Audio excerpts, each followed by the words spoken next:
que je me sens perdu. Car il n'y a pas d'issue, car tout est vraiment confus. Je peux compter sur Adonai.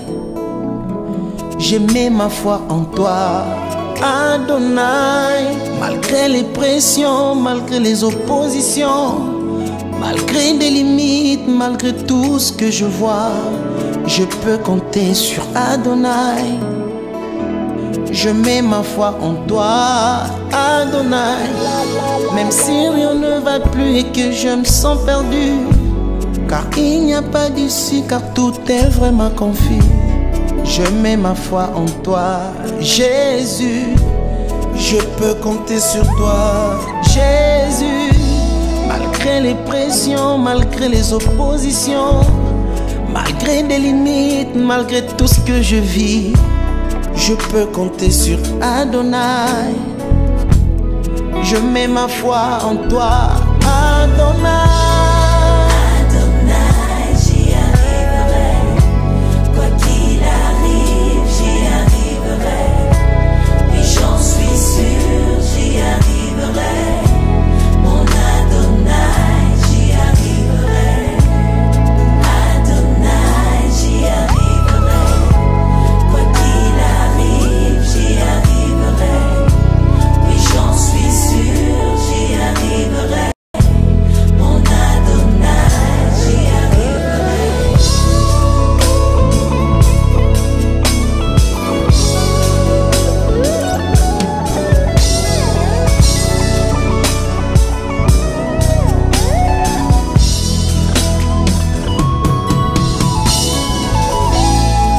J'ai été créé pour toi, Jésus. Je finirai par te faire plaisir. Je ne livrerai jamais mon âme au diable à cause de la pauvreté qui me ronge. J'ai été créé pour toi, Jésus. Je finirai par te faire plaisir. Je t'offre ma vie pour l'éternité. Car je sais que tu es fidèle. Esika papa nanga koma kite, ngai mwana na kokoma. Esika bapara nanga bakweyaki, ngai mwana na kokweya te. Oh, je te fais confiance. Yahweh, je te donne ma vie. Je sais, je le crois. Je ne suis plus esclave du péché. Le péché ne me détruira pas. Ma vie est entre tes mains, Yahweh. Oui, j'y arriverai. Par la foi, je le dis et je le confesse. Au nom de Jésus, je me rêverai de mes chutes. Parce que tu es mon Dieu. Yahweh, tu es ma force.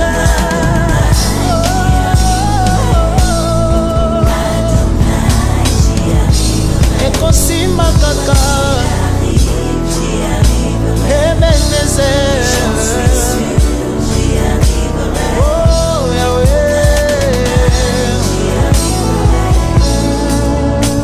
je le sais, ça finira par marcher un jour.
avec foi. Il est là, il t'attend, faut juste croire, y'a pas à hésiter. De tes yeux tu verras, ton mariage va changer. Même dans ton boulot, tu verras la main de Dieu. Mais il faut juste dépenser vraiment, commence à les célébrer.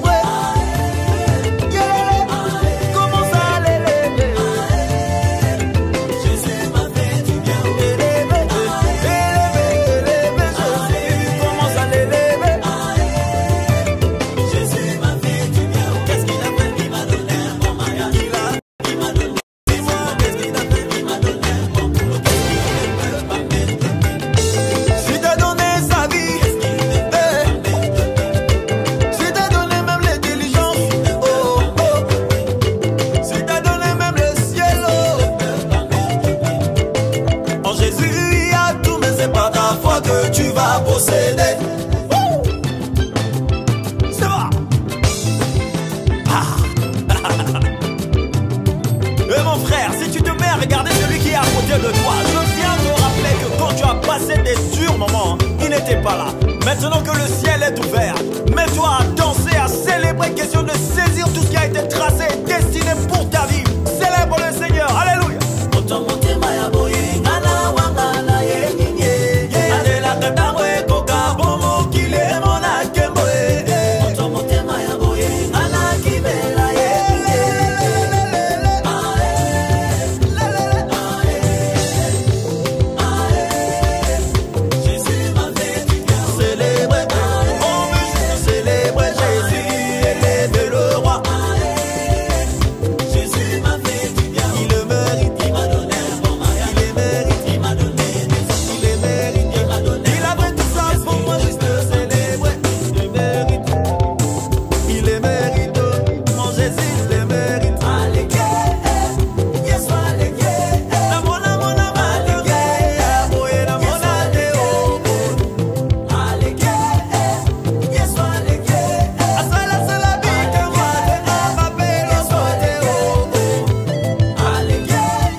Shalom, shalom, shalom, bonsoir, bonjour.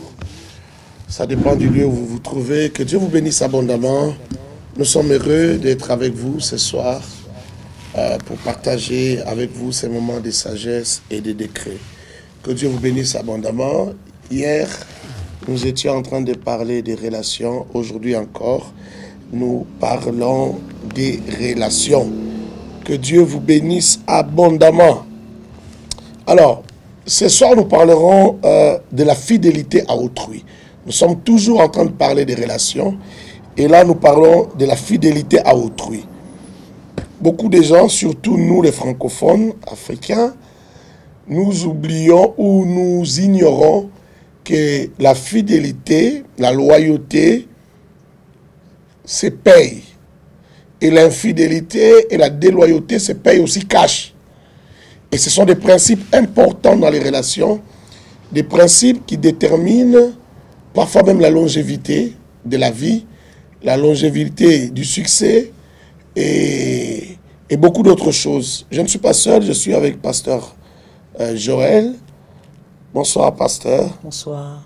Bonsoir, chérie. Bonsoir. Voilà. Nous sommes là et nous allons passer ce temps ensemble. La fidélité à autrui. Sois connecté, reste connecté, partage la vidéo et taguez les amis qu'ils entrent, que personne ne rate ces moments, que personne ne s'éloigne de ces moments parce qu'il y a des choses très intéressantes et des choses qui vont vous bénir. Donc, invitez les amis, taguez-les, citez-les, provoquez-les, titillez-les, qu'ils entrent et qu'ils ne ratent pas ces moments. où nous parlons de la fidélité à autrui. Donc, voilà la parole de sagesse que je vais énoncer ce soir. La fidélité à autrui et dans la gestion de ce qui appartient à autrui entraîne la possession de ce qui est à vous. Je répète, il faut prendre note. La fidélité à autrui et dans la gestion de ce qui est de ce qui appartient à autrui entraîne la possession de ce qui est à vous. La fidélité à autrui et à ce qui appartient à autrui entraîne la possession de ce qui est à vous. Écrivez cela. Que Dieu vous bénisse abondamment. Alors, nous allons lire un verset de la Bible. Luc chapitre 16, verset 12. Luc chapitre 16, verset 12, dit ceci. Et si vous n'avez pas été fidèle dans ce qui est à autrui, qui vous donnera ce qui est à vous? Et si vous n'avez pas été fidèle à ce qui est à autrui, qui vous donnera ce qui est à vous?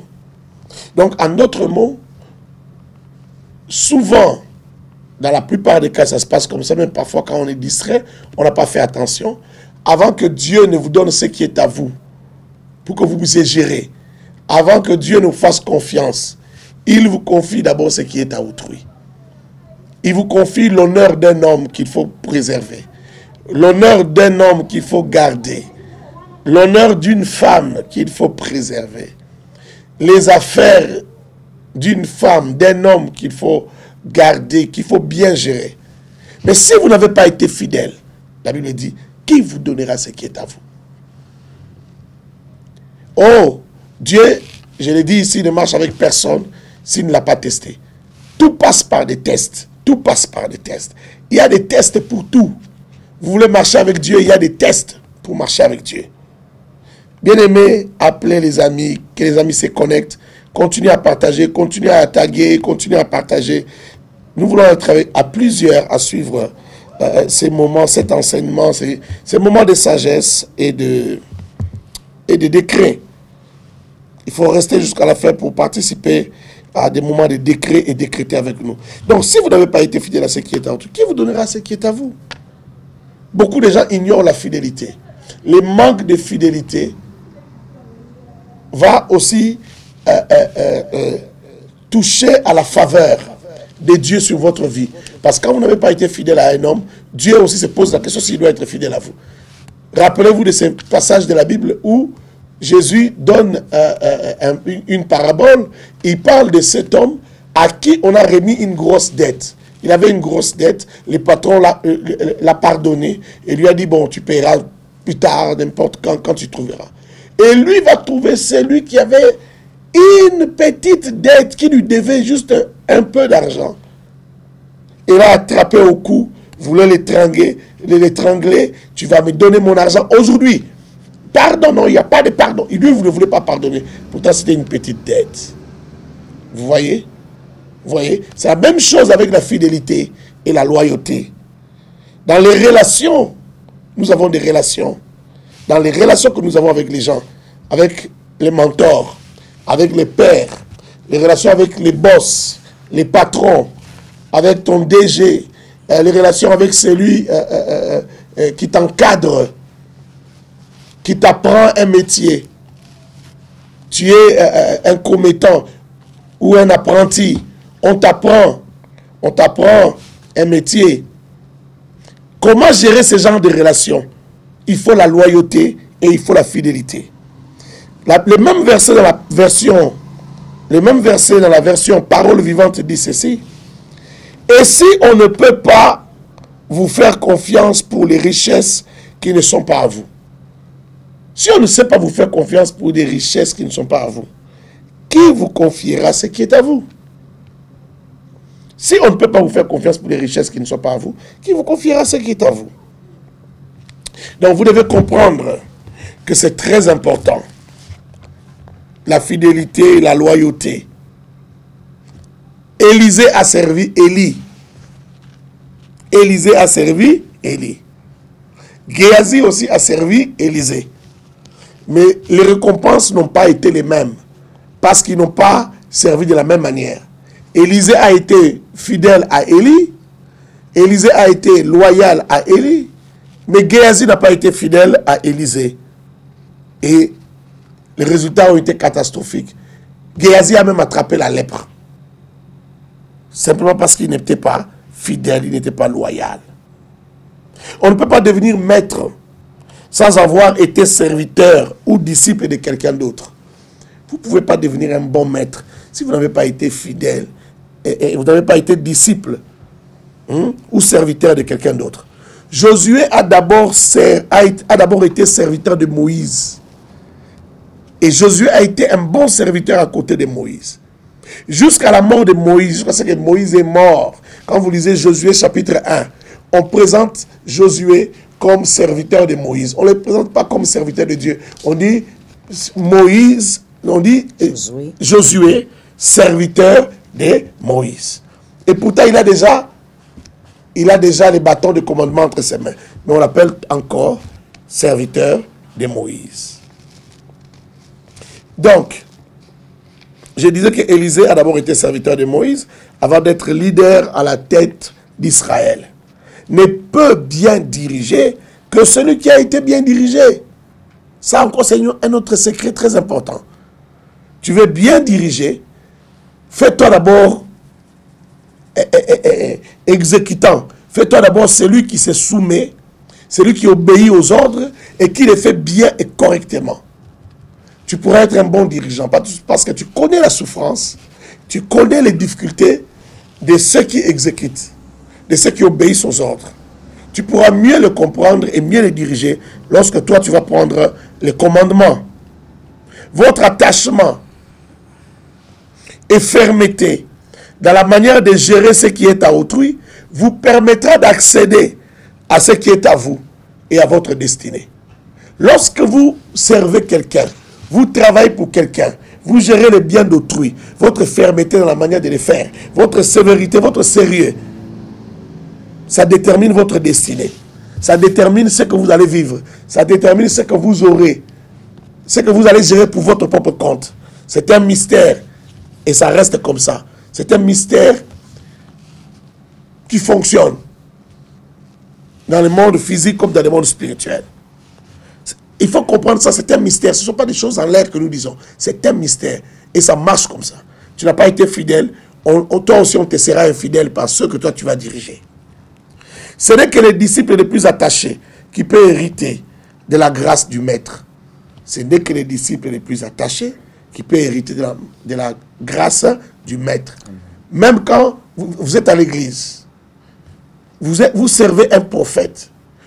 Si vous voulez avoir la grâce du prophète, la même grâce que le prophète, opérer dans la même dimension et même peut-être plus, soyez fidèles. Servez bien la grâce qui vous bénit, la grâce qui vous dirige. Servez-la bien, très bien. Le fils le plus docile obtient toujours des faveurs exceptionnelles de son père. Dans ma langue maternelle, on dit, je traduis en français, que l'enfant qui aime qu'on l'envoie, c'est celui qui mange les meilleurs mets. J'ai traduit. C'est comme ça que ça se passe.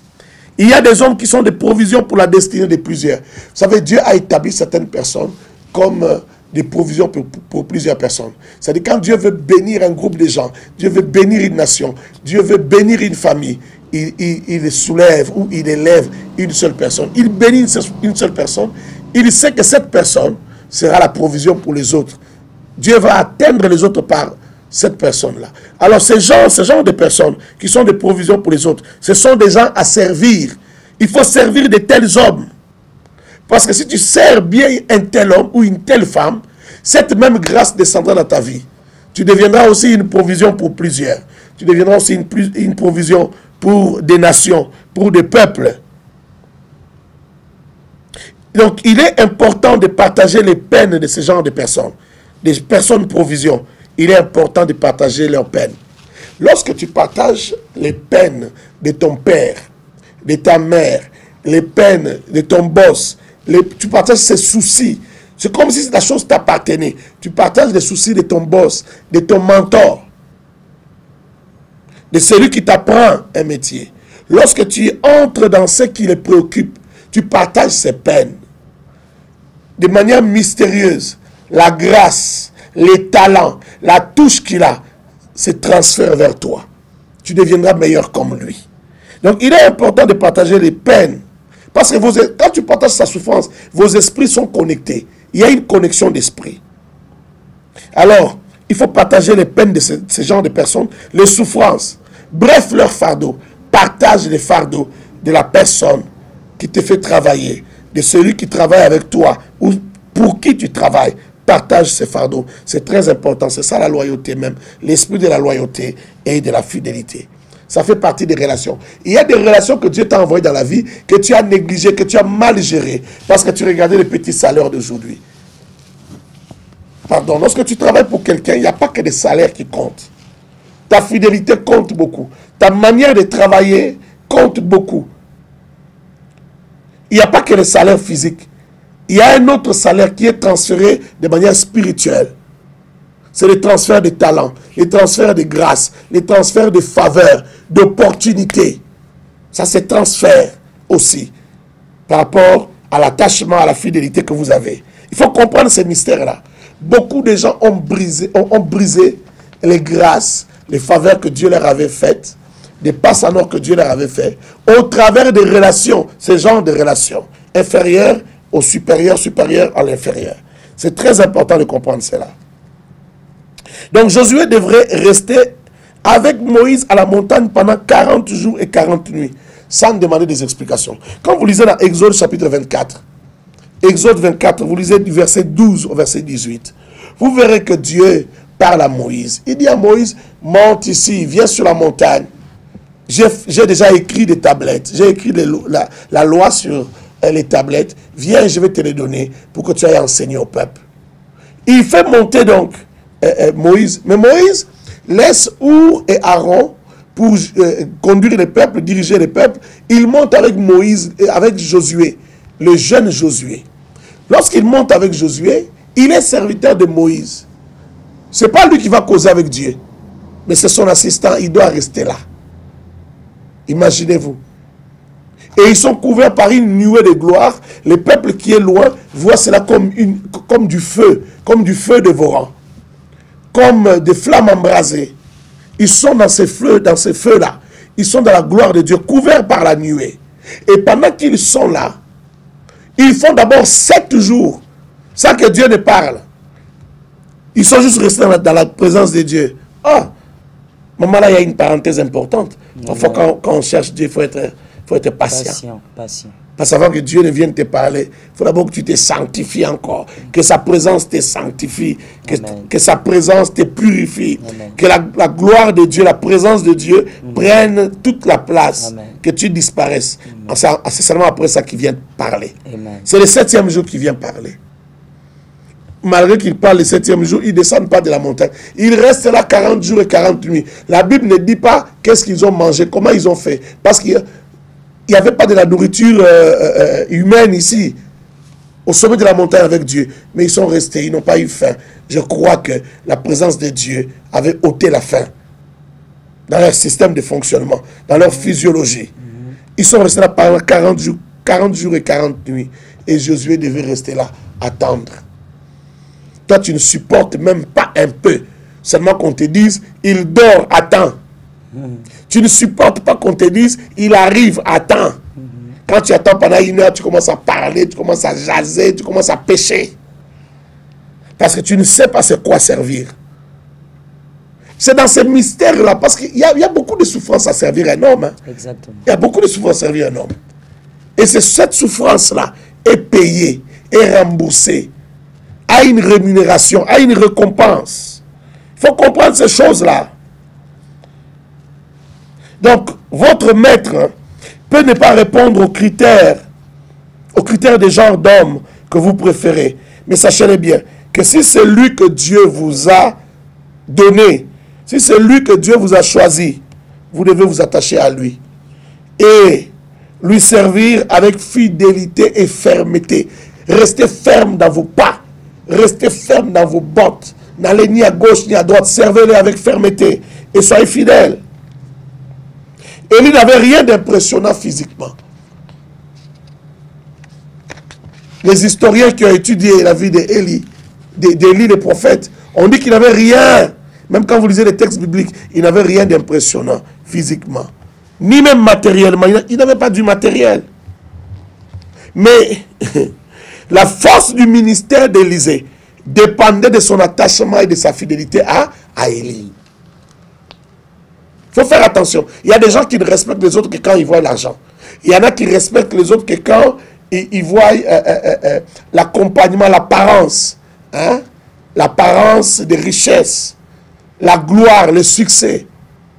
Vous pouvez tirer des grandes choses et des bonnes choses de quelqu'un, même s'il n'a pas ces apparences du succès, ces apparences de la réussite, ou même l'argent.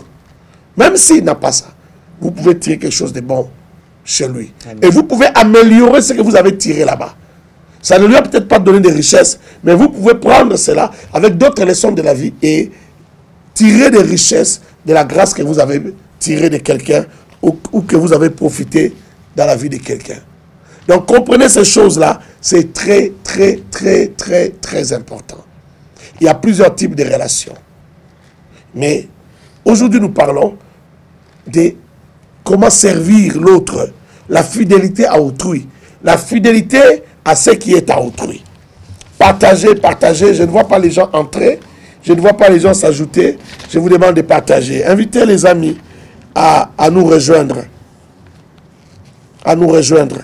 Pasteur, j'ai une question, une première question. À la lumière de tout ce que je viens de dire,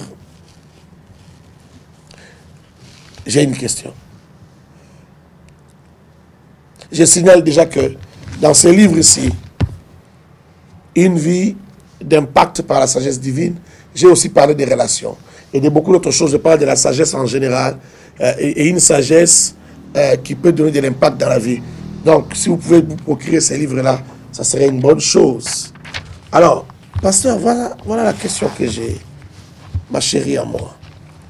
Pour ceux qui nous suivent, j'aimerais que tu dises un mot, ou plusieurs mots si tu veux. Penses-tu que quelqu'un qui n'a pas été bien dirigé, ou qui ne sait pas laisser diriger, parce qu'il y a des gens, on est disposé à bien les diriger, mais c'est lui qui ne veut pas se laisser diriger. Est-ce que tu penses que ce genre de personnes peuvent bien diriger à leur tour?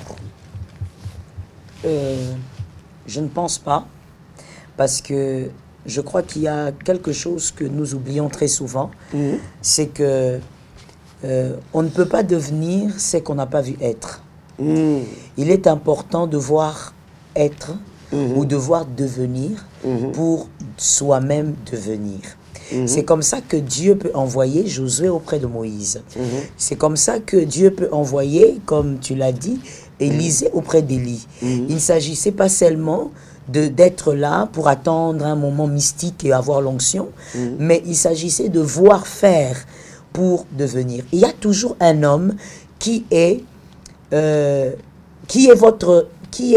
l'expression, je veux dire ça comme ça, il y a toujours un être humain sur terre qui est l'expression de votre destination. Voilà.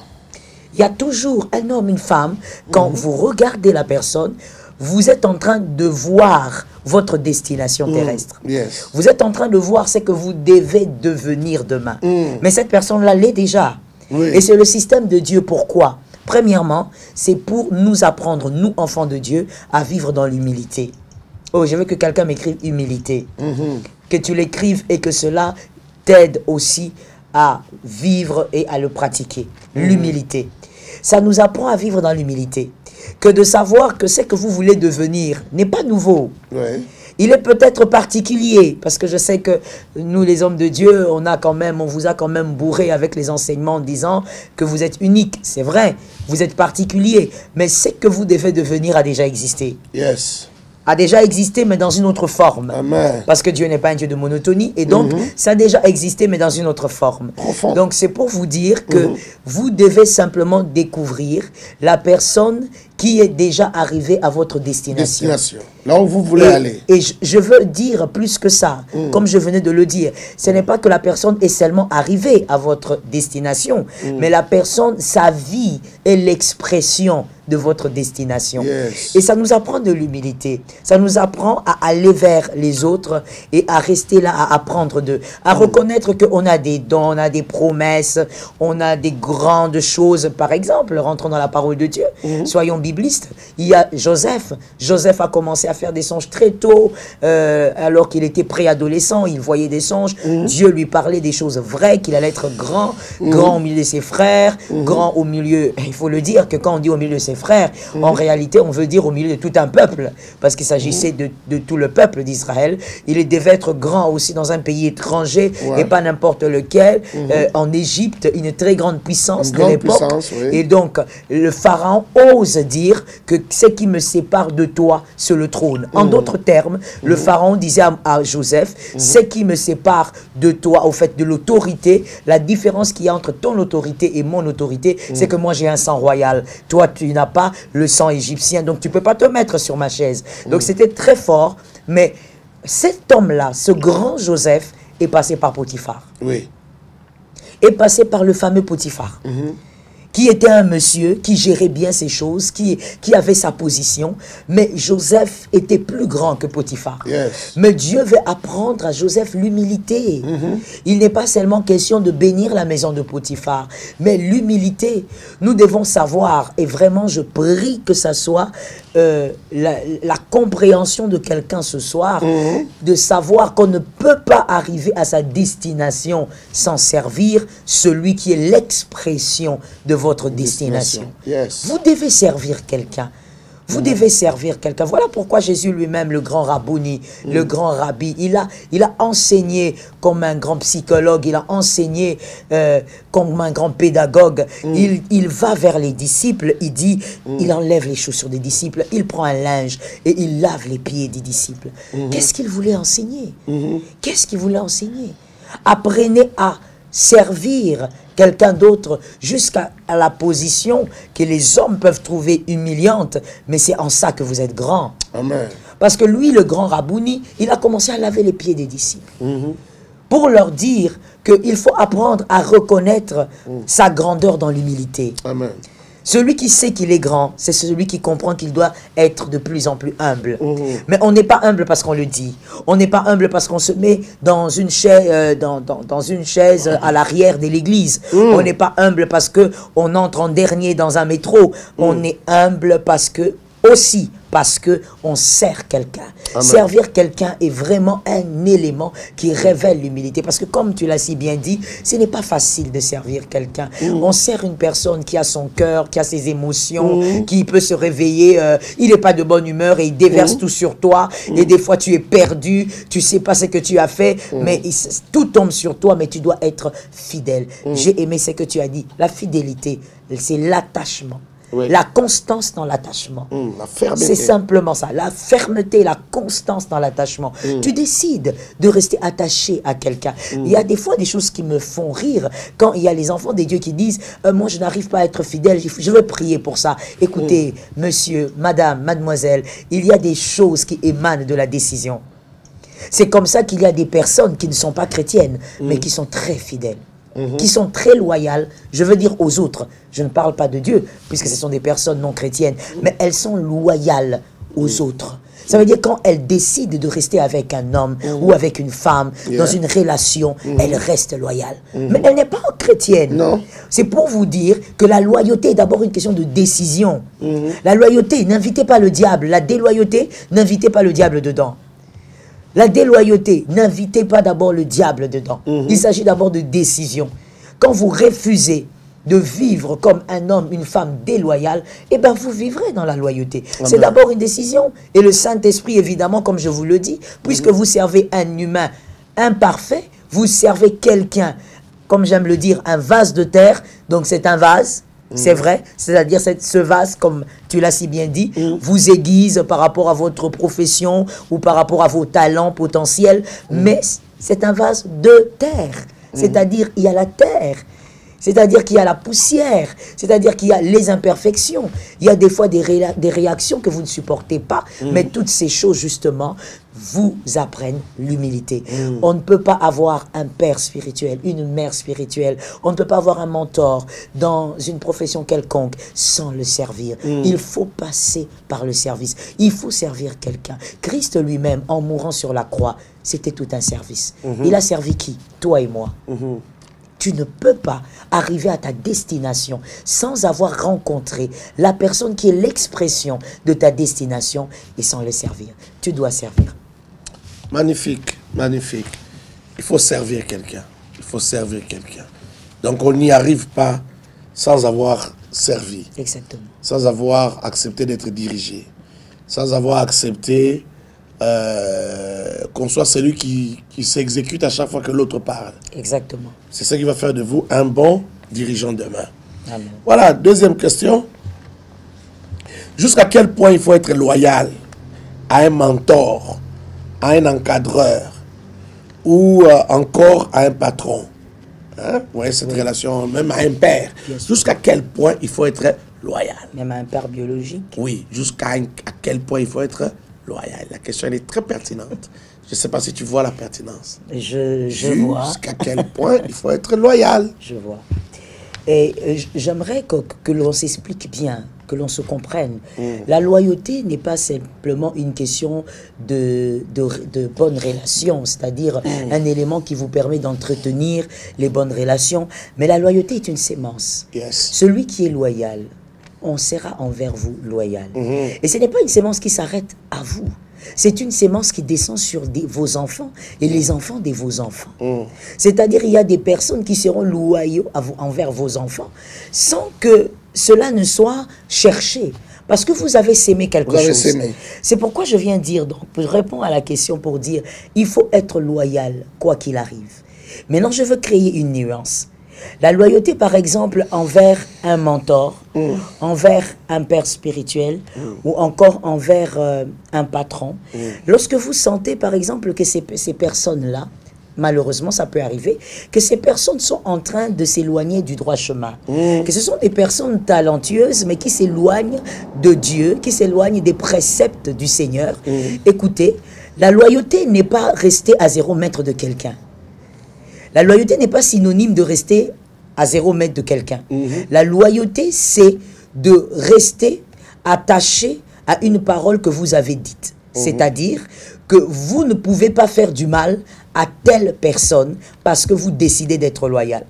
Une personne peut être dans une déviation. Vous vous éloignez d'elle, mais vous restez loyal dans votre manière de considérer votre relation, c'est-à-dire vous restez loyal, vous évitez de détruire par exemple sa réputation. Vous restez loyal, vous refusez par exemple de parler de mal de manière mauvaise de lui. Vous restez loyal, vous refusez de parler en mal de lui, alors que vous savez qu'il est déjà dans une déviation. Parce que de toutes les manières, la parole de Dieu ne nous dit pas que lorsqu'une personne est dans une déviation, qu'on se mette à la critiquer. La parole nous recommande de prier les uns pour les autres. Donc, rester loyal, ce n'est pas une affaire de rester à côté, à 0 mètre d'une personne, mais c'est de prendre soin de ne pas être la personne qui salisse sa réputation ou encore qui essaye de détruire la personne qui est déjà en train de se détruire elle-même. Donc la loyauté, c'est aussi tout ça. On peut donc rester loyal avec un parent, par exemple un parent spirituel qui a malheureusement dévié, mais on est plus proche. On ne fréquente pas, on a parlé de ça hier, la fréquentation, on ne fréquente plus le père spirituel, mais la loyauté oblige que l'on ne puisse pas parler en mal de lui. La loyauté vous oblige de ne pas vous mettre au milieu des moqueurs pour se moquer de sa situation. La loyauté oblige. Et donc ça aussi, c'est la loyauté. Parce que les gens ont tendance à penser que quand on parle de loyauté, c'est seulement le fait de fréquenter régulièrement la personne. Il ne s'agit pas seulement de ça. Parce qu'il peut aussi arriver que la personne vive une très grave déviation qui ne vous permet plus de rester auprès d'elle, mais tout en étant à distance, soyez loyal. Acceptez de vivre dans une relation de loyauté, c'est-à-dire de ne pas entacher cette relation par vos critiques ou encore par une destruction, peu importe sa forme. Magnifique. Magnifique. J'aimerais renchérir et dire, et même quand il s'agit de déviations, il faut que la déviation soit, si c'est une déviation morale par exemple, il faut qu'elle soit majeure. Il faut qu'elle soit majeure, ça veut dire c'est une déviation morale, elle doit être majeure pour que vous puissiez vraiment vous détacher de la personne. Mais vous restez loyal au moins au niveau de de ne pas médire la personne. Il ne faut pas user de la médisance. Attention avec la table. Oui. Il faut pas médire la personne, pas de médisance. Et en même temps, il faut garder un certain respect parce que cette personne vous a fait du bien. Exactement. Cette personne vous a comblé de bien. Cette personne vous a fait du bien quand vous n'étiez pas capable de lui faire du bien. Et puis, si ce n'est pas une déviation morale majeure, ça peut être une déviation doctrinale. Par exemple, quand il s'agit des milieux chrétiens. Et même quand il ne s'agit pas d'une activité chrétienne, comme le business, tu ne peux pas forcément t'associer à un sorcier. Et voilà, par exemple. À un occultiste. Voilà. C'est-à-dire, tu peux travailler avec quelqu'un, vous êtes associé dans une entreprise, lorsque tu sais que vous avez la même foi, la même confession de foi ou le même esprit. Mais du moment que la personne a connu une déviation majeure par rapport au monde des esprits, tu dois te détacher de la personne, mais tu dois rester loyal. Tu ne dois pas oublier les biens que la personne t'a fait. On ne fait jamais du mal à quelqu'un qui t'a fait du bien. C'est de la méchanceté et c'est diabolique. Faire du bien à quelqu'un qui t'a fait du bien, c'est humain. Faire du mal à celui qui t'a fait du bien, c'est diabolique parce qu'il n'y a que le diable qui fait les choses comme ça. Et faire le bien à celui qui t'a fait du mal, là c'est divin. Parce qu'il n'y a que Dieu qui fait des choses comme ça, c'est divin. Et les enfants de Dieu, les fils de Dieu aussi font des choses comme ça. Donc, je voulais insister sur ça. Il faut faire très attention. Il faut faire très attention. Maman, j'ai une autre question. J'ai une autre question. Non, restons dans la deuxième question par rapport à la loyauté. Jusqu'à quel point faut-il être loyal? Non, il faut toujours être loyal. Il faut être loyal jusqu'à la mort. Il faut être loyal jusqu'à la mort. C'est comme on vient de le dire.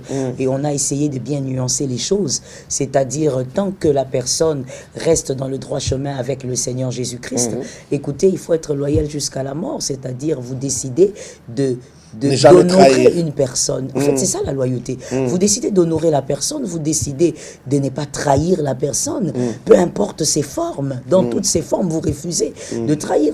Je pense que c'est ce qu'on devait normalement apprendre à nos enfants. Parce qu'aujourd'hui, plusieurs adultes ont des problèmes sur même la compréhension de la loyauté, parce que cela n'a pas été enseigné au bas âge. Ce sont des choses qu'on devrait enseigner dans les maisons. La loyauté envers une personne, quand vous décidez d'être loyal, écoutez, c'est pour toute la vie. C'est pour toute la vie jusqu'à ce que Dieu va décider que vous puissiez quitter cette terre. Vous devez décider d'honorer les autres, décider de respecter les autres, décider de faire du bien aux autres, de ne jamais être la personne qui va lancer la pierre de destruction sur une personne ou sur une destinée. Et comme on a bien nuancé, on a dit, mais si vous constatez qu'il y a une déviation majeure, parce que ça peut arriver, il y a des personnes qui ont vécu cela, vous constatez qu'il y a vraiment une déviation morale majeure qui commence même à vous influencer. Parce que moi j'ai remarqué aussi une chose, il y a des personnes qui ont été très closes, très attachées à certains pères spirituels, au point où tout ce que le père fait l'influence. L'influence tellement que quand la déviation majeure arrive, il sait que s'il reste là, il va succomber. Il le sait. Et donc, cette personne, nous ne vous disons pas qu'au nom de la loyauté, restez toujours en relation, continuez toujours à côtoyer ou à fréquenter. Mais nous disons que même si vous vous éloignez à cause de la déviation majeure, vous devez absolument garder le sens de l'honneur. Ne parlez pas en mal de lui. Ne trahissez pas parce que la personne vous a fait du mal. Parce que la loyauté, c'est être capable d'honorer les autres. Et donc, moi, je dis que c'est jusqu'à ce que vous quitterez cette terre que vous devez continuer et décider à être loyal envers les hommes. Magnifique, magnifique. Continuez à taguer, continuez à inviter les amis. Pensez aux amis. Pensez aux amis, pensez à vos connaissances et invitez-les à suivre cette vidéo-là. Vous savez, quelqu'un disait, je crois que c'est le docteur Mike Murdock, lorsqu'il est venu ici dans les années, je crois le début des années 2000, et il a fait une conférence ici, il a parlé des relations, et il a parlé de la loyauté. Il a dit, il a demandé dans une grande conférence des pasteurs, est-ce que quelqu'un parmi vous a au moins 5 personnes qu'il ne peut pas critiquer ou qu'il n'a jamais critiqué dans sa vie? Si tu comptes, il y a au moins 5 personnes dans ta vie qui sont en relation avec toi que tu n'as jamais critiqué, lève la main.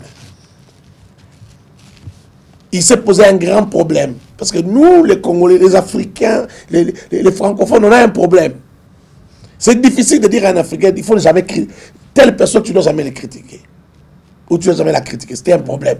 Pour que les gens lèvent la main. Les gens qui avaient au moins 5 personnes qui n'avaient jamais critiqué. Auprès des autres. Ton père, ta mère. Toi, tu critiques tout le monde. Ton père, ta mère. Même dans sa tombe, tu continues à critiquer cette personne-là auprès des gens. Mais les gens qui t'ont tout donné. Exactement. Un jour, une dame de l'église est venue me dire, ah papa, aujourd'hui j'ai appris à respecter ma mère. C'est que l'enfant m'a fait cette nuit. J'ai appris à respecter mes parents. Ah, elle apprend à respecter ses parents maintenant quand elle-même a un enfant et que l'enfant souffre, l'enfant est malade. Toute la nuit, elle n'a pas fermé l'œil. Elle s'est dit, c'est que mes parents aussi ont beaucoup souffert pour moi. Alors, une personne qui t'a tout donné, qui pouvait même refuser que tu viennes au monde, cette personne-là, toi, tu la critiques. Peut-être, toi qui critiques là, tu n'as encore rien fait pour quelqu'un d'autre, ce qu'elle a fait pour toi. Exactement. Et ça, c'est nous. Tu critiques les pasteurs qui t'enseignent tous les jours, qui te donnent la bonne parole, qui t'a amené au salut, quelqu'un qui te fait entrer au ciel, frère.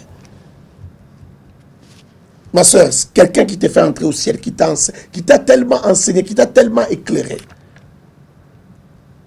sur la vie éternelle, sur l'éternité. Et c'est cette personne-là que toi tu critiques. Tu parles en mal de lui, tu les calomnies. Voilà, je vais passer à une autre question. Et vous qui nous suivez, j'aimerais vous poser une question. Avez-vous 5 personnes que vous n'avez jamais critiquées? Si vous êtes là, dites-moi, écrivez, dites-moi. Vous avez 5 personnes que vous n'avez jamais critiquées. Si vous êtes faillible, dites que le Seigneur me pardonne. Écris quelque chose, dites que le Seigneur me pardonne. Si vous êtes faillible, soyez sincère avec vous-même. 5 personnes que vous n'avez jamais critiquées dans votre vie. Des gens qui ont une relation importante avec vous et que vous n'avez jamais critiqué. Alors, question 3. Penses-tu, chérie, penses-tu que ce genre de relation, mentor, protégé, père, fils, encadreur, et voilà, penses-tu que ce genre de relation où vous servez un homme sont-elles des marches pour votre destinée prévues par Dieu lui-même? Est-ce que c'est Dieu lui-même qui prévoit ces genres de relations pour que ce soit des marches ou des tremplins qui vous amènent vers votre destinée? Est-ce que tu les penses? Oui, bien sûr, je le crois que c'est Dieu qui organise les choses ainsi parce que, comme je le disais, Dieu nous apprend au fait à contempler notre destination au travers des autres et ça nous permet aussi d'apprendre à honorer les autres parce que je pense que c'est une grande tristesse quand quelqu'un est incapable d'honorer les autres, d'honorer le travail que les autres font et que lui n'a pas encore accompli. C'est une grande tristesse. Dieu donc utilise les autres pour nous amener à réaliser ce que nous devons accomplir. Alors moi je pense fermement que c'est la volonté de Dieu que de voir l'autre, de s'humilier, d'apprendre et d'être, pas seulement apprendre en servant, mais d'être aussi forgé en s'humiliant auprès des autres. C'est la volonté de Dieu. Parce que nous voyons cela depuis Genèse. Nous voyons que Adam, il voulait une femme. Oui, tu veux une femme, mais tu dois faire quelque chose. Tu dois servir cette femme. Moi, je dis, Adam a servi la femme avant que la femme ne soit son aide. Comment Adam a servi cette femme? Parce que c'est par la côte que la femme a été. Yes. Donc, Adam a rendu service à cette femme.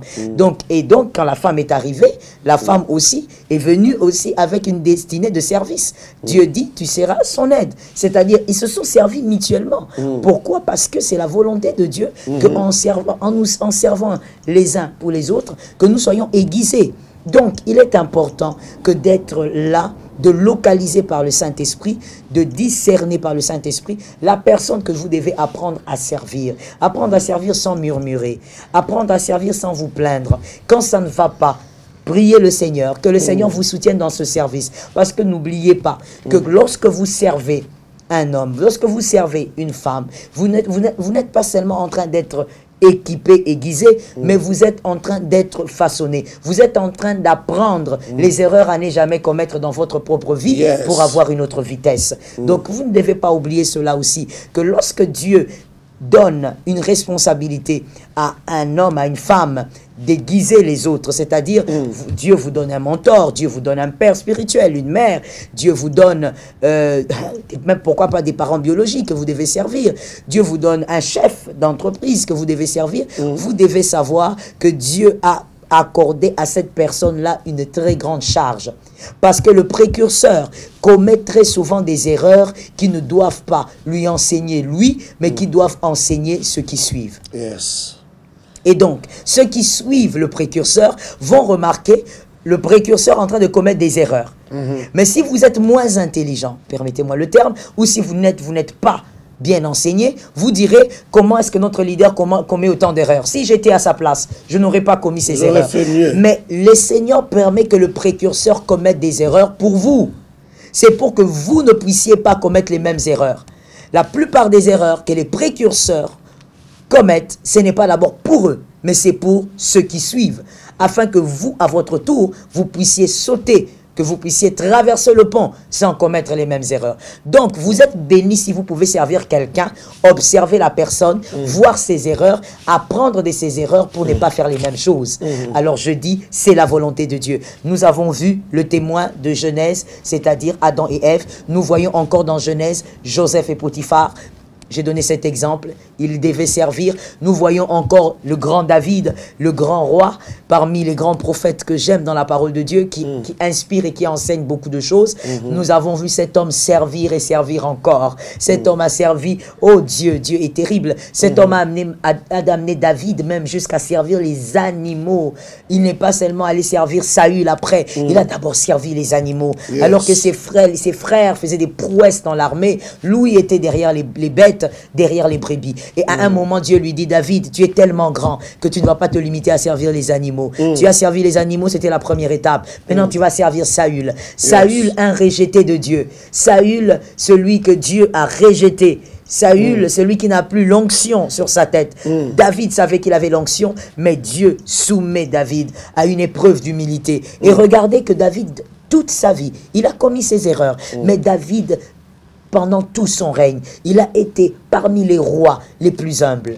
Quand vous lisez la parole, vous verrez ça. Ça fait partie des rois d'Israël les plus humbles. Un roi qui aimait le peuple, qui pouvait tout donner pour le peuple. Et donc ça, Dieu lui a appris toutes ces choses, toutes ces vertus par le service. Il a d'abord servi les bêtes et il a servi un homme qui était rejeté. Et après cela d'ailleurs, un homme qui a cherché à le détruire. Mais David a été toujours disposé à servir. Et donc je pense, et nous le voyons dans la parole, que c'est la volonté de Dieu. Magnifique, magnifique. Vous savez, je vois d'ailleurs avec David la loyauté de David auprès de Saül. Il a tellement été loyal que Dieu lui a donné aussi des serviteurs loyaux. Exactement. Des serviteurs qui étaient extraordinaires, qu'on a appelés les vaillants de David. Les vaillants de David, quand vous lisez le livre de Chroniques, c'était des hommes extraordinaires qui sont restés à côté de David, qui étaient prêts à donner leur vie pour David. Ils étaient prêts à obéir à David quand David dit, allez, imaginez-vous les camps des ennemis, les camps des Syriens, ou les camps des Philistins. Vous êtes dans les camps des Philistins, et vous allez jusqu'à la citerne qui est au centre même du camp ou du campement des Philistins. Et vous devez lui amener l'eau de cette citerne-là. Il dit, amenez-moi de l'eau à boire. J'aimerais boire de l'eau. Mais je ne veux pas toute autre eau. Je veux l'eau qui est dans la citerne, qui se trouve au milieu même du campement des Philistins. Amen. Et ces hommes ont tellement obéi à David que j'ai vu ce transfert se faire. David disait, lorsque je vois une troupe en armes, je me jette sur elle. Amen. Donc David, seul avec son épée ou avec un javelot, même avec un bâton, pouvait se lancer sur une troupe en armes. Amen. Et David autour de lui, lorsqu'il a encadré ces hommes de rien. Au départ, la Bible a dit que c'était des hommes de rien. Des gens qui étaient des débiteurs, qui avaient des dettes, qui avaient trop de problèmes, qui ont rejoint David à la grotte. Ces gens ont marché avec David. David les a transformés par son leadership et ces hommes, on les a appelés des vaillants de David. Ils sont devenus tellement puissants qu'un seul homme pouvait lancer des javelots. Ça tue 800 personnes. Imaginez-vous, c'est plus qu'une lance-roquette. Bien sûr. Quelqu'un lance des javelots, personnes, 800 sans personnes, s'arrêter. ça s'arrêtait. Les javelots continuent à courir, Exactement. à tuer les gens. Exactement. Ils étaient devenus des vaillants, des chamans. Ils avaient plusieurs noms. Vous pouvez lire ça dans le livre de Chroniques. Mais ces gens-là ont connu ce transfert de grâce, d'onction, ce transfert de talent à cause de leur loyauté à David. Exactement. Extraordinaire. Et j'aimerais ajouter une chose, juste une très petite chose qui pourra nous permettre de bien comprendre le service, parce que très souvent les gens ne comprennent pas. Au fait, nous ne comprenons pas très bien, mais aidons-nous à comprendre ces choses ce soir. Servir Dieu, parce qu'il y a des gens qui se limitent à dire « moi je sers Dieu, je sers à l'église, je sers Dieu, c'est suffisant ». Il faut toujours être bibliste, il faut rentrer dans la parole de Dieu. Sinon vous risquez de faire une bonne chose, mais au mauvais moment, et donc la chose n'est plus bonne, et la chose se transforme en mauvaise. Je veux dire ceci, lorsque vous servez Dieu, que ça soit dans l'église, que ça soit dans un ministère, que ça soit dans l'évangélisation, dans les porte-à-porte, vous serez honoré. L'Éternel va vous honorer. Vous serez récompensé. Pas seulement sur terre, mais surtout dans les cieux. Mais lorsque vous servez un homme, vous apprenez à servir un homme physique par rapport à ce que Dieu a mis en vous. Vous localisez la personne qui est l'expression de votre destination. Vous allez être aiguisé par rapport à ce que vous devez donner comme rendement à Dieu sur terre. Servir Dieu honore. Servir Dieu par un homme aiguise. Ça vous aiguise et donc vous allez mieux accomplir votre mission. Joseph a très bien accompli sa mission parce qu'il avait eu un Potiphar. Ce n'est pas seulement qu'il était passé en balade dans cette maison. Il avait eu un Potiphar qui l'avait appris, qui l'avait enseigné à bien gérer. Et donc, servez Dieu, c'est magnifique, c'est le sommet. Vous serez honoré, mais servez Dieu aussi par un homme. Vous serez façonné, aiguisé. Cet homme sera le burin qui va pouvoir vous aiguiser afin que vous puissiez mieux accomplir votre mission terrestre. Et n'oubliez pas que notre Dieu est un Dieu des œuvres achevées. C'est un Dieu qui aime l'excellence. Quand il vous envoie sur terre pour une mission, il veut vous voir accomplir cette mission dans l'excellence. Et pour le faire, il faut absolument que vous soyez aiguisés. Et qui aiguise? Celui qui aiguise, c'est un Dieu invisible au travers d'une personne visible que vous servirez. Magnifique. Que Dieu soit loué. Nous allons prendre la dernière question pratiquement. Peut-on réparer une relation de ce genre? Peut-on réparer une relation de ce genre? Oui. Briser? Et comment? Parce qu'il y a des relations qui se brisent. Oui. Ça peut être par la faute du mentor, ou du boss, du patron, ou de l'homme de Dieu, de la personne qu'on sert. Tout comme ça peut être de la faute aussi de celui Qui sert. qui sert ou qui exécute. Tout comme ça peut être la faute de tous les deux à la fois. Oui, c'est Voilà. possible. Dans une relation, tout ça, ça peut arriver. Je veux lire quelque chose que j'ai écrite par l'inspiration du Saint-Esprit dans mon second livre. Évitez de faire des pertes qui vous perdront. Évitez de faire des pertes qui vous perdront. Dans la vie, il y a des choses à refuser de perdre. Yes. Et ça, c'est l'attitude d'une personne mature. Ce n'est pas l'attitude d'une personne qui a avancé en âge. C'est l'attitude d'une personne mature. Il y a des choses dans la vie qu'il faut refuser de perdre. Voilà pourquoi j'ai découvert, en tout cas jusqu'ici, je ne sais pas si je découvrirai les choses autrement dans les années qui viennent, mais j'ai découvert que la plupart des choses que nous devons faire sur terre est une question d'abord de décision. Avant même que le paraclet n'intervienne, le paraclet intervient sur celui qui a décidé. Yes. Si vous décidez de courir vers Goliath, Exact. le paraclet le fera tomber. Au fait, vous devez refuser de perdre certaines personnes dans la vie. Et pourquoi je dis cela? Parce que comme je viens de lire un peu cette citation, il y a des personnes, quand vous les perdez dans la vie, vous vous perdez vous-même. Oui. Vous vous perdez sur le chemin de votre destinée. Parce que Dieu les a placés comme des boussoles dans votre vie. Exactement, comme des repères. Vous ne le savez peut-être pas. Au fait, surtout si vous êtes immature et inconscient, vous êtes là dans l'inconscience et vous vous dites, la vie continue, Oui. je fais ce que je fais d'habitude, Et ça fait quoi? je vais au travail. Les Congolais, les Quinois disent, et ça fait quoi? Ok, d'accord. Et bon, et ça. Ok, d'accord. Eh bien, nous comprenons alors pourquoi nous vivons ce que nous vivons.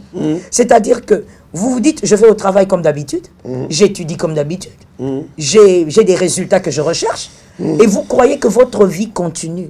Écoutez, l'essentiel n'est pas avoir une vie qui continue, mais l'essentiel c'est avoir une vie qui continue selon le plan de Dieu. Yes.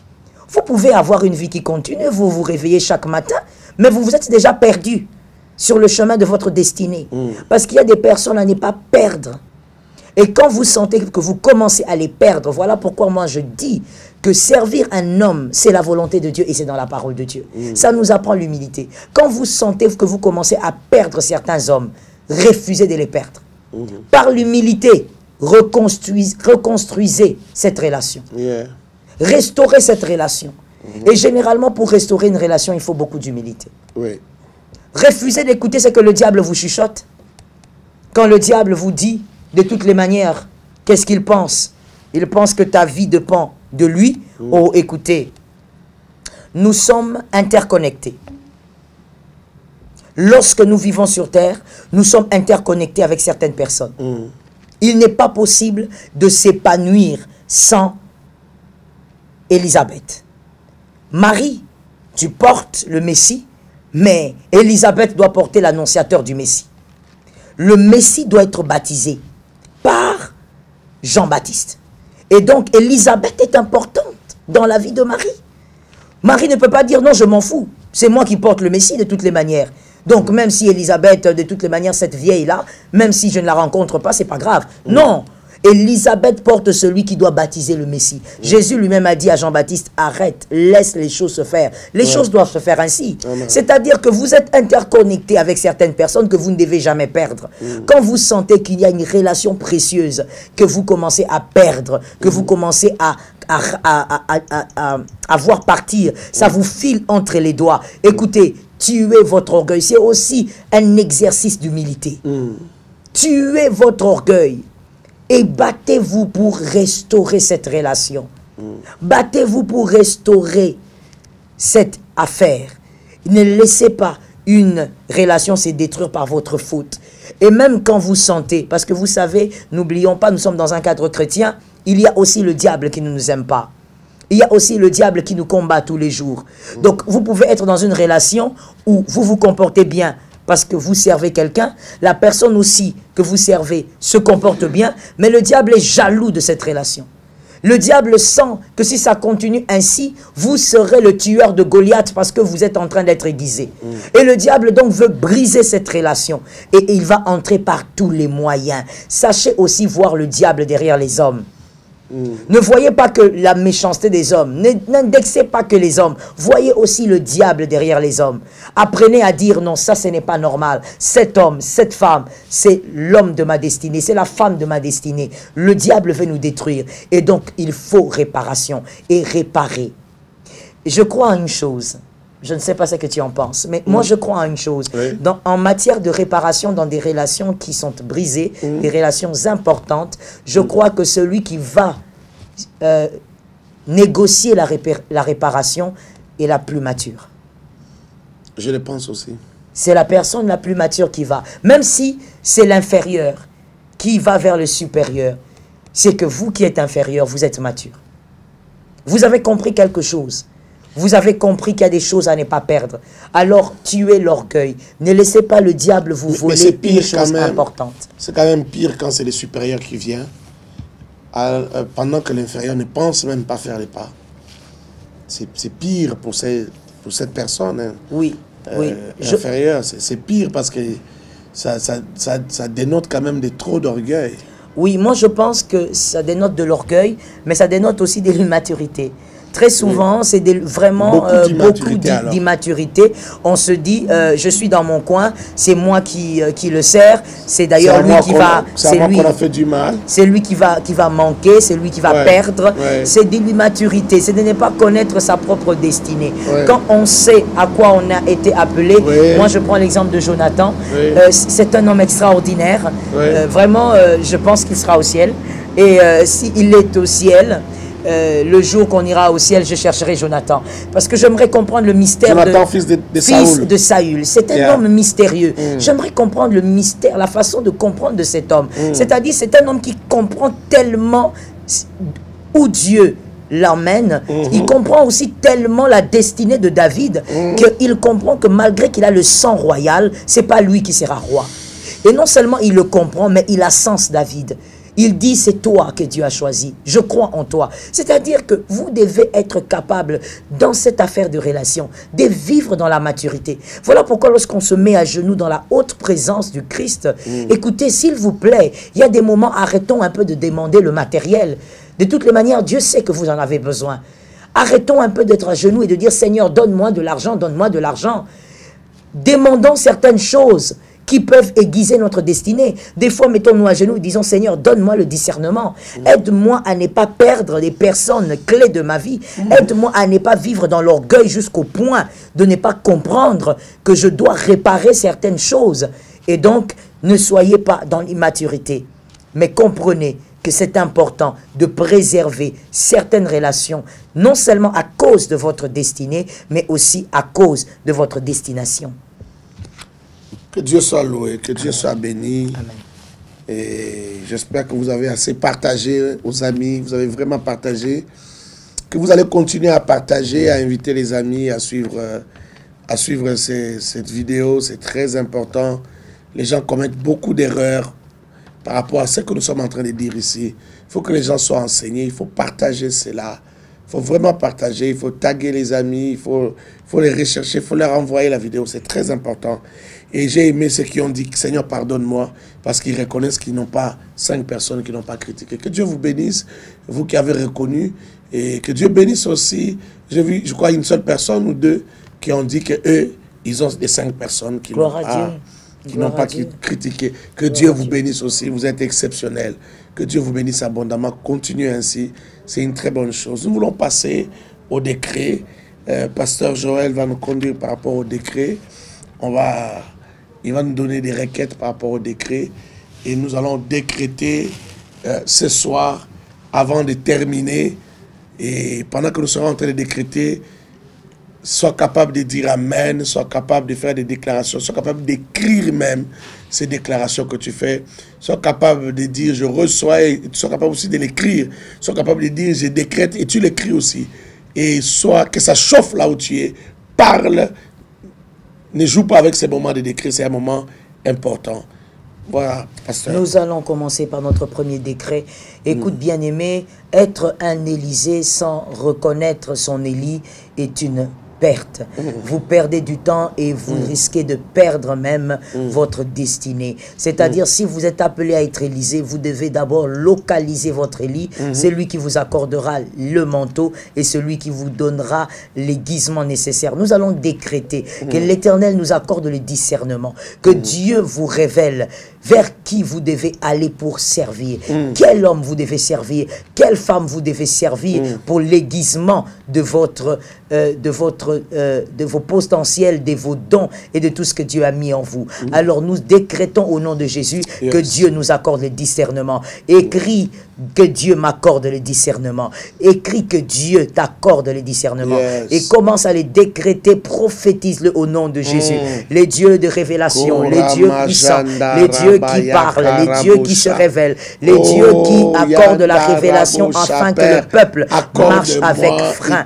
Oh Seigneur, nous déclarons, nous décrétons ce soir, Père éternel, que tu nous accordes un esprit de discernement, que tu nous accordes un esprit de révélation, révélation. Oh, Que nous alléluia, qui sachions, entraîne la Seigneur, où sagesse. mettre les pas. C'est le Que nous discernement qui sachions vers entraîne qui la aller. sagesse. Oh Seigneur Père, j'ai éternel, besoin je de prie cela. pour mon frère. J'ai Je besoin prie de pour ma cela. soeur. J'ai Seigneur, besoin de oriente cela. ma soeur Adonai. vers les Oh, lycées, je les lits décrète de dans sa la vie, vie vers de mon les frère, lits de de sa ma vie, sœur, le rocher le des âges, discernement, la manifeste-toi, capacité puissant d'Israël, de savoir que Seigneur garder, éternel, l'orgueil protéger tombe, et préserver que Seigneur les la relations. prétention tombe, La loyauté, mais qu'il soit la capable, loyauté et Seigneur, la de fidélité. servir Père, un homme que toi tu as accorde cela à placé tes devant enfants. lui, que tu as Accorde placé cela à devant tes elle, enfants. Seigneur, afin qu'elle soit aiguisée, afin qu'elle soit forgée, Accorde cela à afin tes qu'elle enfants. soit formée, Accorde cela puissant à guerrier. tes enfants. Je crois Dans que le tu le nom fais puissant de dans la Jésus. vie de mon Dans frère, le nom de dans la vie de miracles, ma le nom soeur. de Jésus. Tu accordes Accorde l'esprit de cela discernement à tes par ta enfants. grâce. Qu'ils Père, soient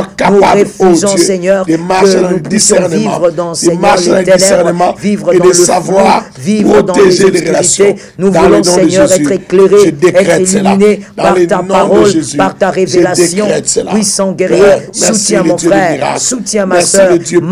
manifeste-toi au nom puissant de Jésus, par l'autorité du Saint-Esprit, et au nom de celui qui est fidèle. Seigneur, oriente mon frère, afin que cette année soit une année d'aiguisement pour lui, une année, Seigneur, de façonnement pour ma soeur. Je te prie de soutenir. Père, manifeste-toi, parle-lui de plusieurs manières que tu le veux, de plusieurs manières que tu le peux. Seigneur, manifeste-toi au nom puissant de Jésus-Christ. Merci Seigneur.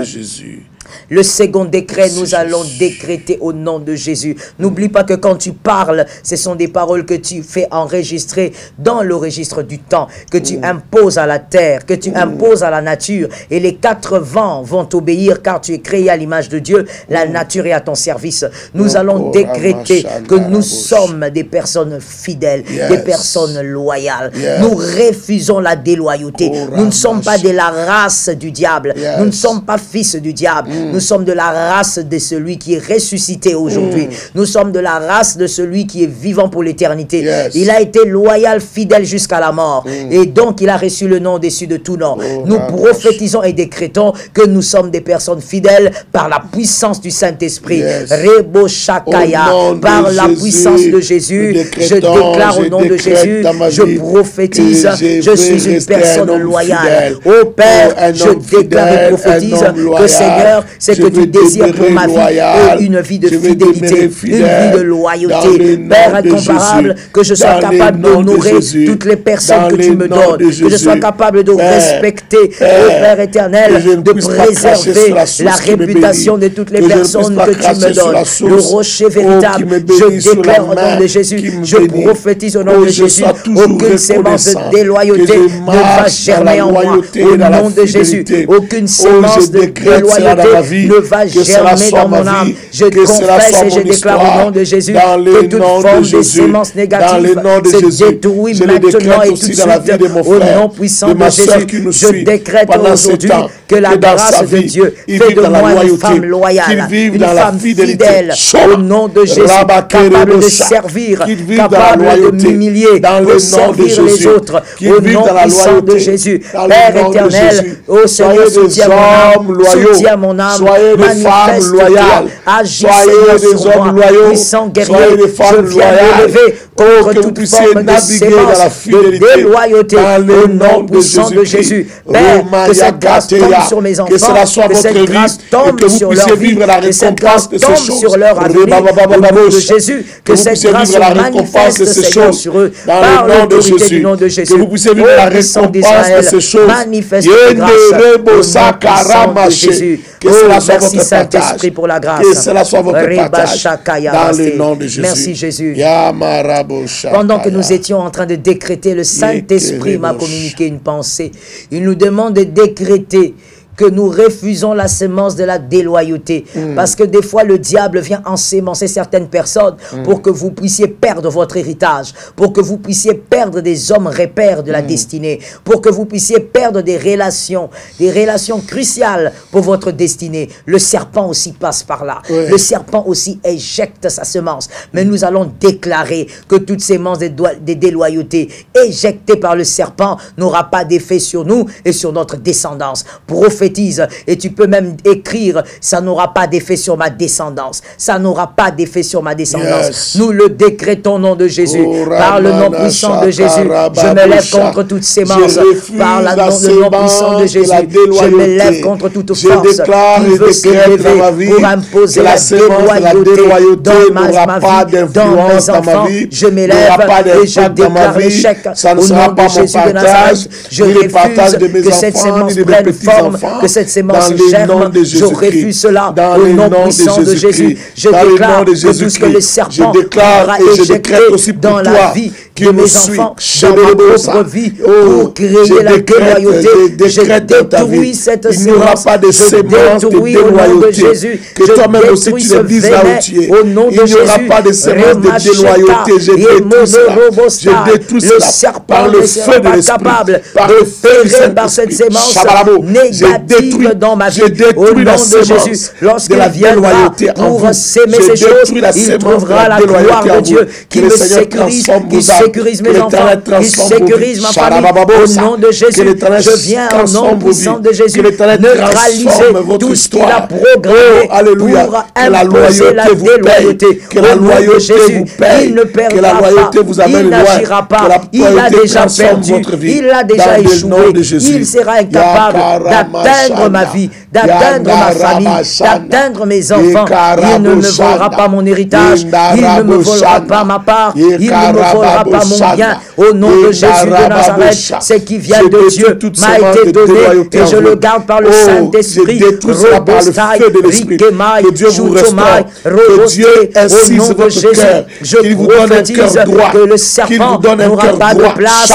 Au nom de Jésus, ne prendra pas place dans ma vie, ne prendra pas place dans la vie de mes enfants, par l'autorité du nom de Jésus. Saint-Esprit, merci de me préserver du mal, merci de préserver ma descendance du mal. Merci Seigneur, au nom de Jésus.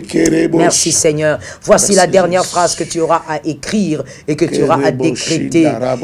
Il n'y aura pas de Judas dans ma descendance. Yes. Tu refuses cette sémence. La sémence de Judas crée des dégâts. Tu vas prophétiser, il n'y aura pas de Judas dans ma descendance. Maintenant là, ce dernier décret, c'est pour les vaillants, c'est pour les avisés, c'est pour ceux qui comprennent que la vie ne se limite pas qu'à eux, mais il y aura une descendance après eux. Prophétise et écris d'abord, il n'y aura pas de Judas dans ma descendance. Pendant que tu le confesses, l'Éternel ouvre les cieux et manifeste la grâce sur toi. Pendant que tu le décrètes, l'Éternel ouvre les cieux et agit dans sa puissance sur toi. Nous décrétons cela au nom de Jésus. Par l'autorité du Saint-Esprit, je prophétise, il n'y aura pas de Judas dans ma descendance. Je déclare que cette sémence ne se manifestera pas par l'autorité du nom de Jésus. Je pose le décret, je place le décret. Romash Timai, il n'y aura pas de Judas, il n'y aura pas d'Absalom, il n'y aura pas de Lucifer, il n'y aura pas de Judas. Il n'y aura pas ce genre de race. Cela au nom de Jésus. Cette semence ne va pas s'imposer dans ma lignée. Cette semence ne va pas s'imposer dans ma lignée. Je refuse cela par l'autorité du nom de Jésus. Je déclare la gloire de Dieu qui empêche cela, qui ne permet pas cela. Au nom de Jésus, Père de gloire, je te rends grâce car tu bénis ma descendance, tu bénis ma lignée. Tu, Seigneur, tu déverses grâce et faveur sur elle. Au nom de Jésus de Nazareth. Il n'y aura pas ce genre de race. Saint-Esprit. Je le décrète. Je le décrète. Merci, le Dieu des miracles. Alléluia. Merci, Seigneur. Alléluia. Merci, Jésus. Alléluia. Gloire à toi, Seigneur Jésus. Gloire à toi, Jésus. Amen, amen. Amen. Que Dieu soit loué. Que Jésus soit glorifié. Nous acclamons le Seigneur. Merci, acclame Jésus là où merci, tu es. le rocher des âges. Nous sommes arrivés merci, à la fin le Dieu de grâce. pour ce soir. Merci, que Dieu vous bénisse, que Dieu vous comble et que Dieu vous instruise au travers de ce que nous partageons. Demain, nous serons encore ensemble à la même heure, à 22h30. Invitez les amis, heure de Kinshasa, 22h30. Invitez les amis, parlez à plusieurs amis de ces programmes. Parlez-leur de ces programmes. Parce que c'est un programme bénissant qui vous bénit et qui vous fait du bien et qui déverse une onction particulière. N'oubliez pas que ces décrets que vous êtes en train de lancer, de signer, vont avoir des impacts positifs dans votre vie. Amen. Que Dieu vous bénisse abondamment. Amen. Donc, demain, à la même heure, invitez les amis, j'insiste encore, invitez les amis. Nous évoluons et je crois que Dieu nous fera grâce. En ce qui me concerne, je vous dis au revoir et à demain. Au revoir. Pasteur aussi vous dit au revoir. Merci beaucoup. Merci à vous.